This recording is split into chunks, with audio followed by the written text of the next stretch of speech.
여러분 안녕하십니까. 8월 26일 토요일 넘치는 우리 교회 매일 묵상 시작하도록 하겠습니다.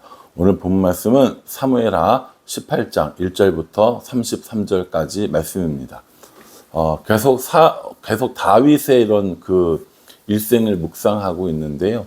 한 사람의 일생에 대해서 이렇게 매일같이 조금씩이라도 묵상하면서 또 그 말씀 가운데 우리에게 주시는 영적 교훈들을 발견하는 건 참 감사한 일이 아닌가라고 생각을 합니다. 다윗은 참 하나님 앞에 신실하게 살고 싶었던 사람이지 않습니까? 그런데 때로는 잘못을 저지르기도 했고 때로는 이렇게 어려운 일을 당하기도 합니다. 그런데 다윗은 정말 마지막까지 하나님 안에서 신실하게 살려고 노력했던 사람이었습니다. 왕으로서 장군으로서가 아니라 한 사람의 성도로서 우리에게 정말 많은 교훈을 주고 있다고 생각합니다. 항상 잘해서 우리가 도저히 쳐다보지도 못할, 범접하지도 못할 그런 사람도 아니었고, 실패하고 낭망하고 죄를 범하고 또 어려움에 있었던 이런 상황 속에서 하나님을 여전히 신뢰하는 모습을 통해서 다윗의 믿음을 보게 됩니다. 오늘 이제 피난 가서 압살롬의 반역으로 피난 가 있는 다윗이 본격적으로 이제 압살롬과 전쟁을 해야 되는 상황이 됩니다. 그래서 이 백성들을 세 대로 나누게 되죠. 그래서 요압과 또 아비새와 이때 이 세 명의 장군들에게 3분의 1씩 나누어 주고 이렇게 얘기합니다. 내가 반드시 백성들과 함께 갈 것이다.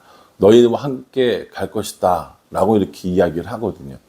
이렇게 이야기하니까 백성들이 뭐라고 이야기하냐면 우리랑 가지 말라라고 이야기를 합니다. 3절 말씀에 보면 백성이 이르되 왕은 나가지 마소서. 우리가 도망할지라도 그들은 우리에게 마음을 쓰지 아니할 터이요. 우리가 절반이나 죽을지라도 우리에게 마음을 쓰지 아니할 터이라. 왕은 우리 만명보다 중하시오니 왕은 성읍에 계시다가 우리를 도우심이 좋으니이다. 이렇게 이야기합니다. 그러니까 사실 맞는 말이죠. 이 압살롬의 군대는 백성들을 죽이려고 오는 게 아닙니다. 다윗만 잡으면 이 전쟁은 끝나는 겁니다. 그러니 다윗이 나가서 전쟁을 한다는 건 위험한 거죠.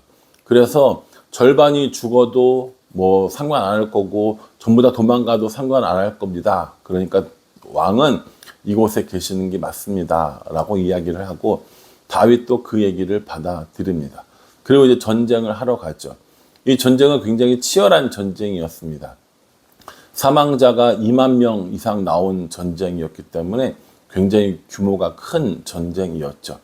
이렇게 많은 사람들이 죽거나 다치는 와중에 압살롬은 상수리 나무에 머리가 걸리는 모습을 볼 수 있습니다. 9절 말씀입니다. 압살롬이 다윗의 부하들과 마주치니라. 압살롬이 노새를 탔는데 그 노새가 큰 상수리 번성한 가지 아래로 지날 때에 압살롬의 머리가 그 상수리 나무에 걸림에 그가 공중과 그 땅 사이에 달리고 그가 탔던 노새는 그 아래로 빠져나간지라 라고 이렇게 이야기하고 있습니다. 앞에 그 압살롬에 대해서 이야기를 할 때 머리가 길고 또 머리가 또 아름답고 이런 얘기들이 있었는데 그 머리 때문에 결국 일이 터진 겁니다.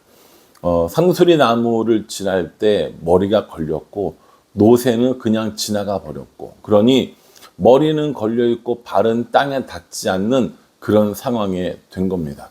다윗의 부하들이 그것을 발견하고 이 압살롬을 죽이지 않고 요압에게 보고만 합니다. 그 요압이 물어보죠. 아니 그러면 빨리 죽였어야지 왜 안 죽였어? 라고 물어보니까 다윗이 출정할 때 장군들에게 해준 얘기를 기억하고 있다 라고 이렇게 얘기합니다. 이게 무엇이냐? 5절 말씀에 보면 왕이 요압과 아비새와 이때에게 명령하여 이르되 나를 위하여 젊은 압살롬을 너그러이 대우하라 하니 왕이 압살롬을 위하여 모든 군 지휘관에게 명령할 때에 백성들이 다 들으니라. 그러니까 출정할 때에 군 사령관들에게 장군들에게 나를 봐서 젊은 압살롬을 너그러이 대달라 라고 이렇게 이야기를 한 거죠. 그리고 이 얘기가 뭡니까? 죽이지 말란 얘기예요. 죽이지 말라고 이렇게 넌지시 이야기를 한 거죠. 그러면서 나를 위해서라고 이야기하고 굳이 젊은 압살롬, 걔 아무것도 모르는 애야 라고 이렇게 이야기하는 거죠. 이 이야기를 군 사령관들만 들은 것이 아니라 백성들도 다 들었다는 겁니다. 그러니까 이 백성들이 듣고 압살롬을 죽일 수 있는 기회도 있었지만 죽이지 않습니다. 그러나 요압은 그렇지 않죠. 왜냐하면 이 전쟁을 끝내려면 압살롬이 죽어야 하니까. 그래서 압살롬의 부하들을 데리고 가서 요압을 죽이게, 요압이 부하들을 데리고 가서 압살롬을 죽이게 되는 겁니다. 이제 승리했기 때문에 이 승전 소식을 전해야 하는데 이 사독의 아들이었던 아히마아스가 가서 전하려고 합니다. 그때 요압이 말리죠. 요압이 말리고 구스 사람을 보냅니다. 일반적으로 우리 구스 사람이라고 이야기할 때 이디오피아 사람이거나 아니면 흑인이거나 이렇게 이야기를 하거든요. 어떤 사람인지 정확히는 모르지만 어쨌든 아주 하급 부하를 보낸 거예요. 그래서 하급 부하를 보내가지고 이 소식을 알려라 라고 했더니 또 아히마아스가 또 이야기합니다. 제가 가서 전하겠습니다 라고 얘기했더니 요압이 이게 무슨 좋은 소식이라고, 우리가 전쟁에서 이긴 건 좋은 일이지만 압살롬이 죽었는데 이것이 무엇이 좋은 소식이라고 전하려고 하느냐라고 맞고, 아히마아스가 또 이야기하니까 그럼 이제 가라 라고 얘기합니다. 먼저 출발한 구스 사람보다 훨씬 빠르게 아히마아스가 도착을 합니다. 그리고 이 아히마아스가 다윗 왕에게 이렇게 이야기를 하죠. 우리가 이겼다라고 이야기를 하는 거예요. 28절에 아히마아스가 외쳐 왕께 아뢰되 평강하옵소서 하고 왕 앞에서 얼굴을 땅에 대고 절하며 이르되 왕의 하나님 여호와를 찬양하리로소이다. 그의 손을 들어 내 주 왕의 대적들을 넘겨주셨나이다 라고 이렇게 이야기하면서 싸움에서 승리한 걸 이야기합니다.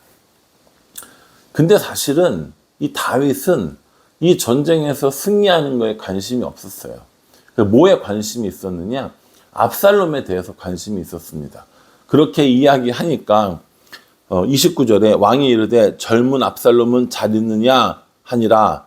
아히마아스가 대답하되 요압이 왕의 종 나를 보낼 때에 크게 소동하는 것을 보았사오나 무슨 일인지 알지 못하였나이다 라고 이렇게 얘기합니다. 아히마아스가 딱 보니까 분위기가 심상치 않거든요. 분명히 승전의 소식을 전했는데 그 이야기를 자세히 묻는 것이 아니라 대뜸 압살롬의 안위를 묻고 있는 겁니다. 이 아히마아스는 압살롬이 죽었다는 것을 알고 있었어요. 그런데 야, 이거 잘못 보고했다가는 좋은 소식을 전하는 게 아니겠구나 싶었던 이 아히마아스는 자신은 잘 모르겠다라고 이야기합니다.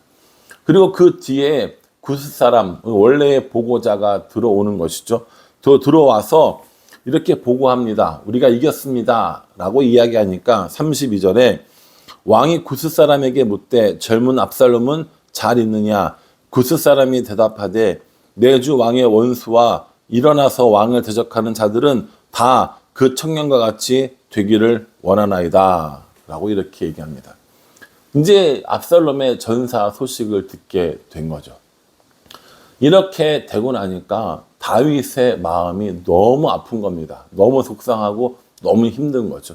어쨌든 간에 전쟁을 이겼다고 하지만 이 아들을 잃은 그 마음은 어떻겠습니까? 그래서 다윗이 엉엉 울면서 압살롬아 내 아들아 내 아들아 라고 하는 장면이 나오게 되는 겁니다. 33절 말씀 보십시오. 왕의 마음이 심히 아파 문 위층을 올라가서 우니라. 그가 올라갈 때에 말하기를 내 아들 압살롬아 내 아들 압살롬아 차라리 내가 너를 대신하여 죽었다면 압살롬아 내 아들아 하였더라 라고 이렇게 얘기합니다. 그러니까 계속 압살롬의 이름을 부르는 거예요. 내 아들 압살롬아 내 아들 압살롬아 너 대신 내가 죽었어야 하는데 라고 하면서 마음 아파하며 슬피 우는 모습을 보여주고 있습니다. 다윗은 아마 이 전쟁이 단순히 압살롬이 그냥 반역을 일으켜서 자신을 몰아내고 왕이 되고 싶었다라고 생각했던 것이 아니라 이것이 하나님의 징계고 하나님의 벌이라고 생각했을 수도 있다고 저는 생각합니다. 여러 시편들에 보면 이 압살롬과의 전쟁을 치르면서 그 압살롬의 반역을 보면서 굉장히 하나님 앞에 간절하게 기도하는 모습을 보여줍니다. 하나님을 향해서 방패고 또 성이고 이렇게 부르면서 이 전쟁에서 하나님께서 이기게 해주실 것이라는 것을 한편으로는 알고 있었던 것 같은 그런 모습들을 보여줍니다. 그런데 전쟁에서 이기는 것보다 더 중요한 건 아들을 구하는 거였죠. 다윗은 이 전쟁에서는 이겼을지 모르지만 아이를 압살롬을 구하지는 못했습니다. 그 죄책감에 이렇게 마음 아파하는 것이죠. 저는 오늘 이 말씀을 묵상하면서 전투에는 이겼으나 전쟁에서는 졌다라고 하는 그런 말을 한번 생각해 봤습니다. 전투는 작은 것들이거든요. 작은 이렇게 일어나는 전투인데 큰 걸 전체를 말하는 전쟁에서는 졌다라고 하는 이런 글을 읽어본 적이 있거든요. 자잘자잘한 것은 승리하지만 전체적인 그림에서는 진 그런 싸움이 돼버린 것이죠. 우리도 똑같다고 생각합니다. 자잘자잘한 이런 것들은 이길 수 있지만 전체적으로 큰 무엇인가를 잃어버리는 그런 싸움을 할 때가 있습니다. 영적인 싸움이 그럴 때가 있고요. 또 다른 사람들과의 이런 관계 속에서도 그럴 수 있습니다. 분명히 내가 이긴 것 같은데 이긴 것 같지 않은 그런 싸움들이 있다는 거죠. 전투에서는 이겼으나 전쟁에서는 패한 것 같은 다윗이 아마도 그런 마음이지 않았을까 생각합니다. 다윗이 이렇게 슬피 우는 것은 단순히 압살롬이 죽었기 때문이 아니라 다윗 자신의 잘못으로 인해서 벌어지는 이 모든 일에 대한 책임을 느끼고 그 일들이 이제 하나님 앞에서 끊어지기를 원하는 다윗의 마음도 포함되어 있다라고 말하는 사람들도 있습니다. 단순히 아들의 죽음도 슬플 뿐만 아니라 계속해서 이런 일이 일어나는 또 다윗의 잘못으로 일어나는 이런 일들에 대해서 이제 하나님이 거두어 주시기를 바라는 마음을 가지고 있다라는 해석인 거죠. 이것도 일리가 있다고 생각을 합니다. 사랑하는 성도 여러분, 오늘 다윗의 모습을 보면서 또 압살롬의 죽음을 보면서 여러분들 어떤 생각을 하십니까? 저는 제가 한 묵상을 한 거고요. 여러분들이 하시는 묵상을 통해서 오늘 이 본문 말씀에서 우리에게 주신 영적 교훈은 무엇인지 또 하나님은 누구신지를 발견하는 것이 가장 중요합니다. 다윗을 통해서 우리들의 모습을 돌아보게 되고요. 다윗을 통해서 우리들의 삶을 다시 한번 생각해 보게 됩니다. 오늘 이 말씀 따라서 우리도 하나님 앞에 정직하게 우리들의 삶을 내려놓고 하나님의 말씀을 따라가며 하나님으로 인해 승리하는 그런 삶을 살았으면 좋겠고요. 작은 전투에서 이겨서 기쁜 것이 아니라 혹은 그 작은 전투에서 패해서 슬픈 것이 아니라 큰 전쟁을 이겨나가는 우리가 될 수 있기를 주님의 이름으로 축복합니다. 기도하겠습니다. 하나님, 압살롬의 죽음 앞에 다윗은 슬퍼합니다. 여러 가지 생각이 들었을 것 같습니다. 아들의 죽음이었고 또 자신의 죄악과 잘못들이 생각났을 듯 합니다. 어떠한 사건 앞에 단순히 승리를 기뻐하는 것보다 그 뒤에 있는 여러 가지를 생각하는 제가 되었으면 좋겠다는 생각을 해봅니다. 하나님, 일이 일비하지 않고 날마다 하나님과 동행하는 삶을 살아갈 수 있도록 우리 인도하여 주시옵소서. 예수님의 이름으로 기도합니다. 아멘. 예, 여러분 오늘 토요일입니다. 혹시 사무엘상 밀린 부분 있으면 여러분 읽고 묵상하시면서 또 이렇게 매일 묵상도 함께 참고해 주시면 좋겠다라는 생각합니다. 오늘 하루 슬기롭게 잘 지내시고요. 중고등부 수련회 계속 진행되고 있으니까 위에서도 계속 기도해 주시기를 부탁을 드리겠습니다. 감사합니다.